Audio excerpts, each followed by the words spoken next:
आज फिर मेरी अलमारी को किसी ने उलट पलट करके रख दिया है।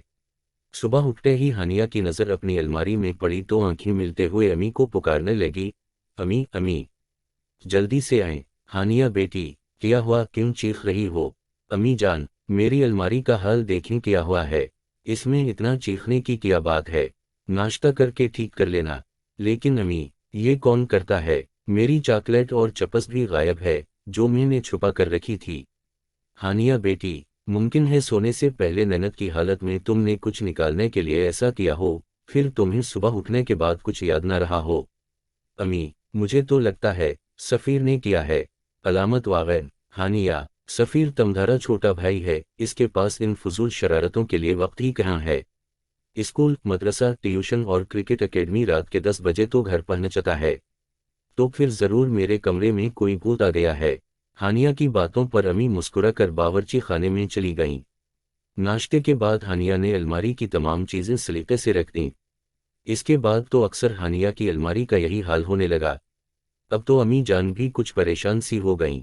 हानिया ने रोती सूरत बनाकर कहा, अम्मी, मुझे तो लगता है इस अलमारी में ज़रूर कोई भूत है। आप मुझे दूसरी अलमारी लेकर दें। मेरी सारी चॉकलेटें गायब हो जाती हैं। आज तो मेरी नई पेंसिल और ड्राइंग की कॉपी भी गायब है। हानिया की अम्मी ने कुछ सोचकर इस भूत को पकड़ने की ठान ली थी।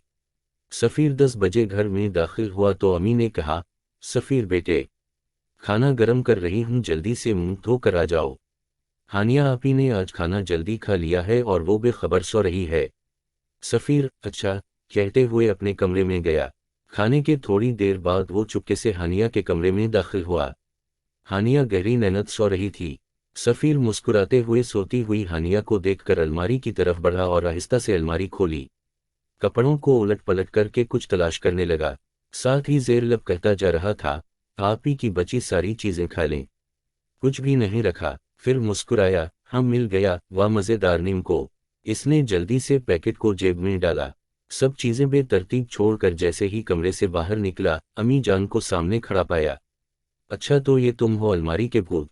सफ़ीर, कितनी बुरी बात है, मैंने तुम्हें इतना मसरूफ़ रखा है ताकि बुरी सोबत से बचे रहो, लेकिन तुम बहन को तंग करने से बाज नहीं आते। अलामत वागैन। सफ़ीर ने शर्मिंदा होते हुए कहा, मुआफ़ कर दें अम्मी जान, मैं आइंदा नहीं करूँगा। मैं हानिया आपी से भी माजरत कर लूँगा। हानिया से कुछ मत कहिएगा। हानिया ने सुबह उठकर अपनी अलमारी की ये हालत देखी तो फिर चीखने लगी। अम्मियाँ और हानिया को इस हाल में देखकर मुस्कुरा दी। हानिया बेटी, आज के बाद ऐसा कभी नहीं होगा। हानिया बोली, सच अम्मी जान, आपने भूत कर पकड़ लिया क्या? हाँ, कल मैंने और तुम्हारे बहादुर भाई ने मिलकर भूत पकड़ लिया।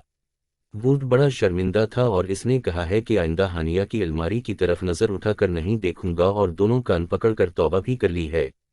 हानिया ने सफ़ीर को घोरा तो अम्मी ने सफ़ीर से कहा, सफ़ीर, रात को भूत ने क्या कहा?